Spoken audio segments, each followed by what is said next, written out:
आपको तुलसी माता से जुड़ी हुई बहुत ही सुंदर कथा सुनाने वाले हैं। आशा करते हैं कि आप पूरी कथा को प्रसन्नचित होकर सुनेंगे। कथा शुरू करने से पहले कमेंट बॉक्स में जय श्री हरि विष्णु जय मां लक्ष्मी का जयकारा जरूर लगाएं।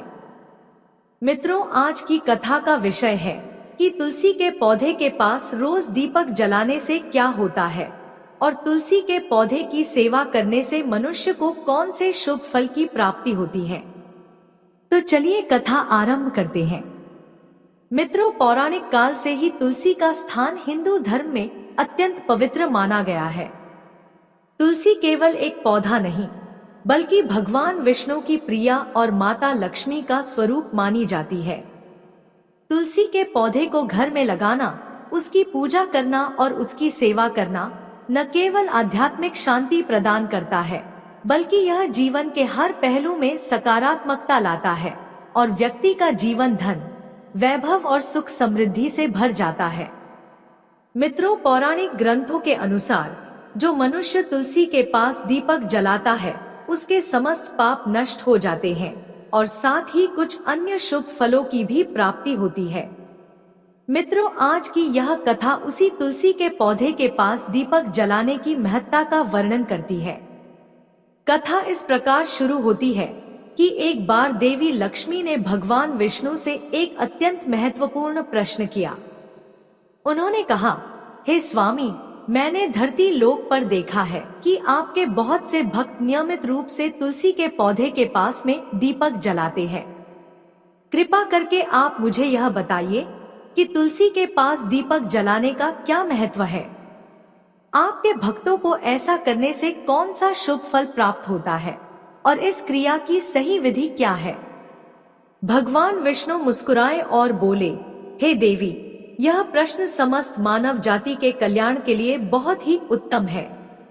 इसके महत्व को समझाने के लिए मैं तुम्हें एक कथा सुनाता हूँ। आप इस पूरी कथा को ध्यान पूर्वक सुने और कथा को बीच में ना छोड़े वरना आपको पाप लगेगा। माता लक्ष्मी कहती है, प्रभु, मैं पूरी कथा का श्रवण सच्चे मन से करूंगी, कृपया आप कथा सुनाना शुरू करें। इतना कहकर भगवान विष्णु कथा सुनाना आरंभ करते हैं और कहते हैं कि देवी, प्राचीन समय की बात है।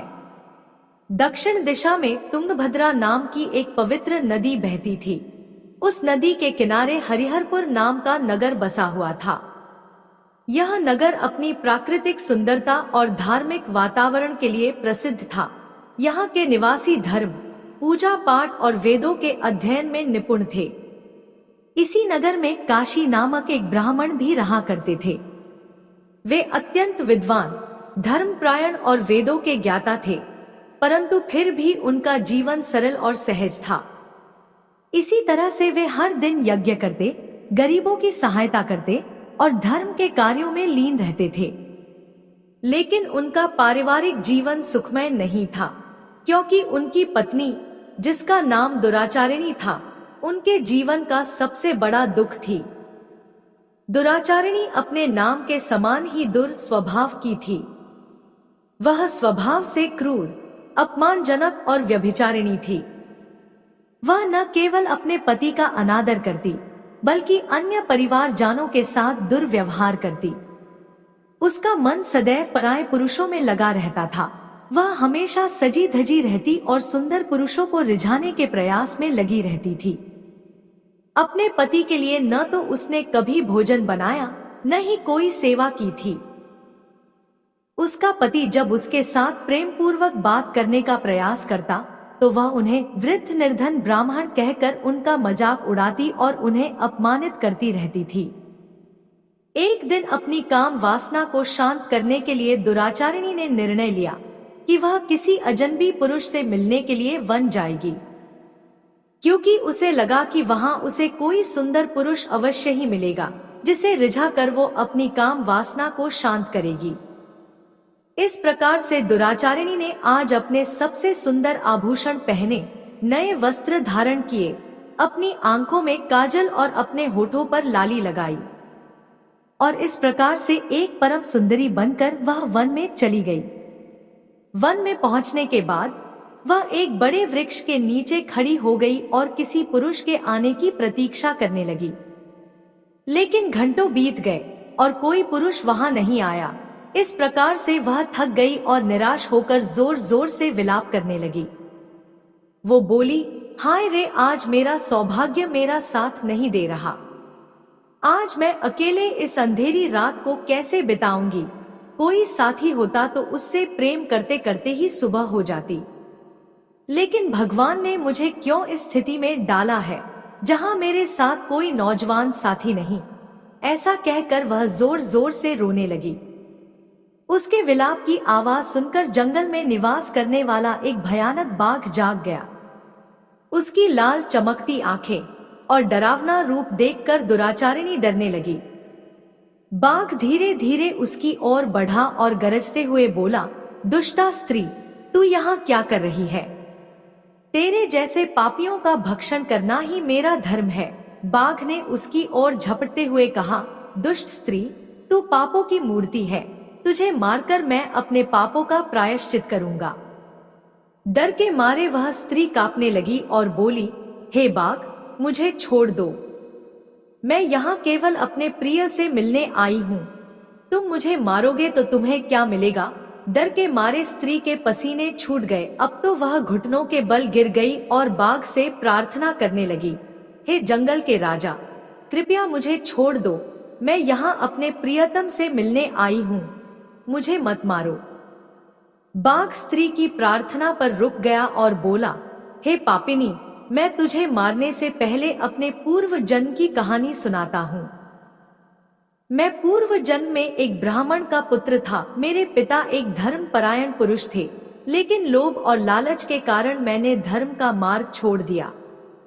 मैं झूठे मंत्रों का पाठ करता, लोगों को ठगता और बिना विधि विधान के यज्ञ करता, और मैंने अपने पापों से अनेक लोगों का धन छीन लिया। एक समय मेरे पापों के कारण एक बीमार कुत्ते ने मुझे काट लिया और मेरी मृत्यु हो गई, और इस प्रकार से यमराज के आदेश पर मुझे नरक में डाला गया। वहां मैंने अनेक वर्षों तक यातनाएं सही और बाद में मुझे बाघ के रूप में जन्म दिया गया। इसलिए मैं यहाँ वन में रहता हूँ और केवल पापी और दुराचारिणी स्त्रियों और पुरुषों का भक्षण करता हूँ। यह कहकर बाघ ने उस स्त्री पर झपट्टा मारा और उसे खा गया, और इस प्रकार से बाघ के पापों का अंत हो गया। जब दुराचारिणी को बाघ ने मारकर खा लिया तो उसके शरीर से प्राण निकल गए और उसकी आत्मा भटकने लगी।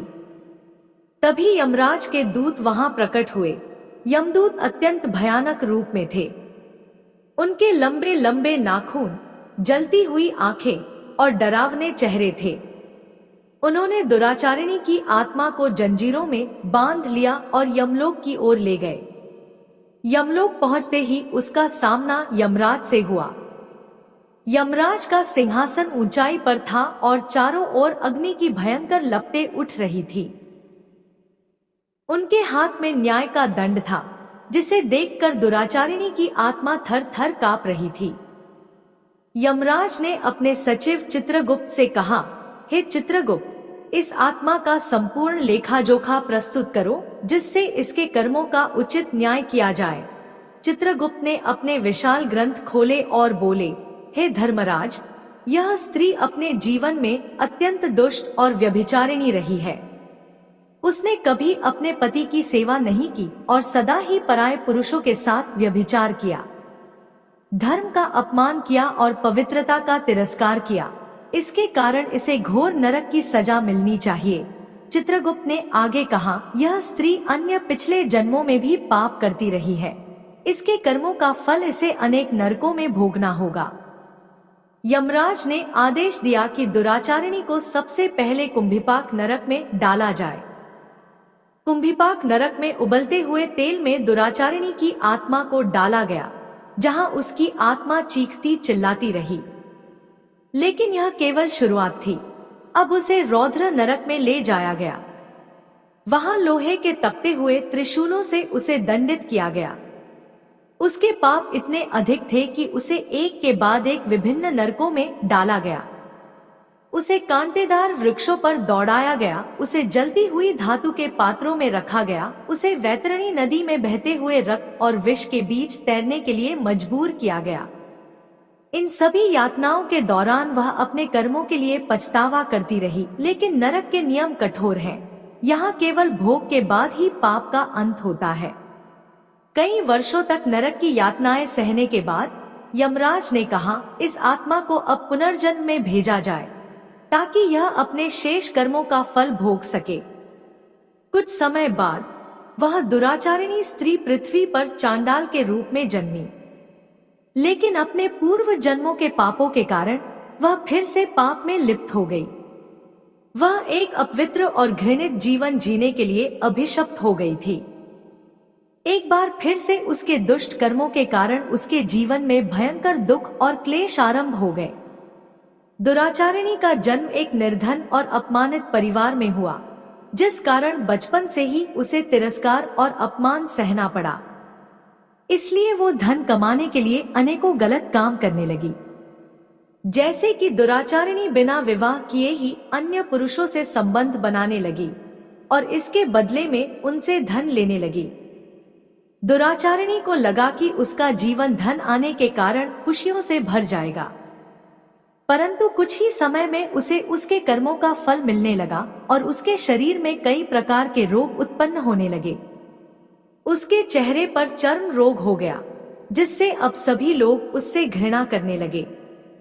वह भोजन के लिए दर दर भटकती और लोग उसे पत्थर मारकर भगा देते। उसे पानी के लिए भी भीख मांगनी पड़ती थी। उसके अंग अंग में पीड़ा थी। उसका शरीर कुष्ठ और फोड़े फुंसियों से भर गया। इस दुख भरे जीवन के बीच दुराचारिणी का मन कभी शांति नहीं पाता। उसे अपने कर्मों का स्मरण बार बार होता और वह अपने आप से घृणा करने लगी थी। अपने रोगों और अपमान से त्रस्त होकर वह अंततः एक दिन तीर्थ स्थान अनंतपुर जा पहुंची। वहां उसने सोचा कि शायद किसी पवित्र स्थान पर जाने से उसके दुख और कष्टों का निवारण हो सके। इस प्रकार दुराचारिणी चलते चलते एक आश्रम के सामने जा पहुंची। अनंतपुर का वह प्राचीन आश्रम, जो श्री हरि की निश्चल भक्ति और शांति से भरा हुआ था। उसी आश्रम के बाहर तुलसी का एक विशाल और प्राचीन पौधा लगा था, मानो यह वर्षों से श्रद्धालुओं की आस्था को अपनी शाखाओं में समेटे हुए हो। वहां प्रतिदिन कई महिलाएं तुलसी के समक्ष दीप जलाकर अपनी श्रद्धा प्रकट करती थी। जब दुराचारिणी ने यह सब देखा तो जिज्ञासावश उसने उनमें से एक महिला से पूछा, तुम सब यह क्यों कर रही हो? उस महिला ने मुस्कुराते हुए उत्तर दिया, बहन, तुलसी के पास दीप जलाने से मनुष्य के सारे पाप नष्ट हो जाते हैं। यह भगवान विष्णु की प्रिया है और तुलसी माता के प्रति श्रद्धा दिखाने से जीवन में सुख शांति आती है और अंत समय में मोक्ष की प्राप्ति होती है। दुराचारिणी ने सोचा कि क्या मेरी जैसी पापिनी का भी उद्धार संभव है, और यह सोचकर उसने कांपते हुए हाथों से तुलसी के पास दीपक जला दिया। दुराचारिणी ने आज तक अपने जीवन में कोई भी पूजा पाठ, धर्म कर्म का काम नहीं किया था। हरि भक्ति और आस्था की ओर यह उसका पहला कदम था। उसने अनजाने में ही भगवान विष्णु और तुलसी के प्रति अपनी निश्चल श्रद्धा व्यक्त कर दी, और यह दीपक मानो उसकी आत्मा का पहला प्रकाश था, जो अब तक अंधकार में डूबी हुई थी। संयोगवश उसी रात उसकी मृत्यु हो गई, लेकिन उसका अंत एक नया आरंभ बन गया। उसके द्वारा जलाई गई श्रद्धा की यह छोटी सी लौ उसके सारे पापों को भस्म कर गई। तुलसी और भगवान विष्णु के प्रति उसकी निश्चल भक्ति ने उसे मोक्ष प्रदान किया। मृत्यु के पश्चात जब यमदूत उसकी आत्मा लेने आए, तो अचानक भगवान विष्णु के 2 दिव्य पार्षद वहां प्रकट हुए। उन्होंने यमदूतों को रोका और कहा, यह स्त्री अब नरक जाने योग्य नहीं है। उसने तुलसी के पास दीपक जलाया है। इसके सभी पाप नष्ट हो गए हैं। यमदूतों ने उत्तर दिया, लेकिन यह स्त्री तो अत्यंत पापिनी थी। इसके पापों का फल अभी समाप्त नहीं हुआ। पार्षदों ने कहा, तुलसी के पास दीपक जलाने मात्र से ही समस्त पाप भस्म हो जाते हैं, इसलिए यह अब विष्णुलोक जाने की अधिकारी है। पार्षदों ने दुराचारिणी को दिव्य विमान पर बिठाया और उसे विष्णुलोक ले गए। वहां भगवान विष्णु ने उसे स्वीकार किया। उसकी आत्मा अब पवित्र हो चुकी थी। उसे भगवान के चरणों में स्थान प्राप्त हुआ। भगवान विष्णु ने देवी लक्ष्मी से कहा, हे देवी, तुलसी के पास दीपक जलाने का महत्व अपार है। यह सभी पापों को नष्ट कर देता है। जो व्यक्ति नित्य तुलसी के पास दीपक जलाता है, वह धन धान्य, सुख और सौभाग्य प्राप्त करता है। यह कार्य मनुष्य को स्वर्ग का अधिकारी बनाता है, चाहे वह कितना भी बड़ा पापी क्यों न हो। तुलसी के प्रति भक्ति उसके जीवन में मोक्ष का द्वार खोल देती है।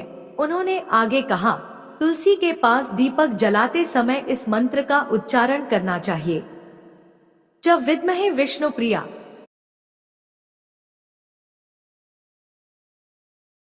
विष्णुप्रिया में तन्नो वृंदा प्रचोदयात्। इससे भगवान विष्णु और देवी तुलसी प्रसन्न होते हैं। तुलसी के पास दीपक जलाने का सबसे शुभ समय सुबह और संध्या का होता है। सुबह ब्रह्मा मुहूर्त और संध्या को सूर्यास्त के समय दीपक जलाना श्रेष्ठ माना जाता है। दीपक जलाने से पहले तुलसी के पौधे को जल चढ़ाना चाहिए और फिर तुलसी को कुमकुम और हल्दी से तिलक करना चाहिए। दीपक को सदा ही तुलसी के दक्षिण या पूर्व दिशा में रखना चाहिए। तुलसी के पास जलाए गए दीपक को बुझाए नहीं, उसे स्वयं बुझने देना चाहिए और इस प्रकार से कथा समाप्त होती है। मित्रों, इस कथा से यह स्पष्ट होता है कि मन की पवित्रता, भक्ति और प्रायश्चित का अद्भुत महत्व है। तुलसी के पास दीपक जलाना केवल एक धार्मिक कर्म नहीं, बल्कि आत्मा को शुद्ध करने और भगवान की कृपा प्राप्त करने का माध्यम है। जो व्यक्ति नित्य तुलसी के पास दीपक जलाएगा, वह न केवल अपने पापों से मुक्त होगा, बल्कि उसे ईश्वर की कृपा से मोक्ष प्राप्त होगा। भगवान विष्णु कहते हैं कि जिस प्रकार से देवी लक्ष्मी से वैकुंठ को ऐश्वर्य प्राप्त है, ठीक उसी प्रकार से बैकुंठ में तुलसी के कारण पवित्रता प्राप्त है। पृथ्वी लोक में जिस स्थान पर भी तुलसी का पौधा होगा, उस स्थान पर कभी बुराई का वास नहीं होगा। तो मित्रों, कथा समाप्त हुई। प्रेम बोलिए श्रीमन नारायण नारायण हरि हरि, श्रीमन नारायण नारायण हरि हरि। तुलसी माता की जय, लक्ष्मी माता की जय।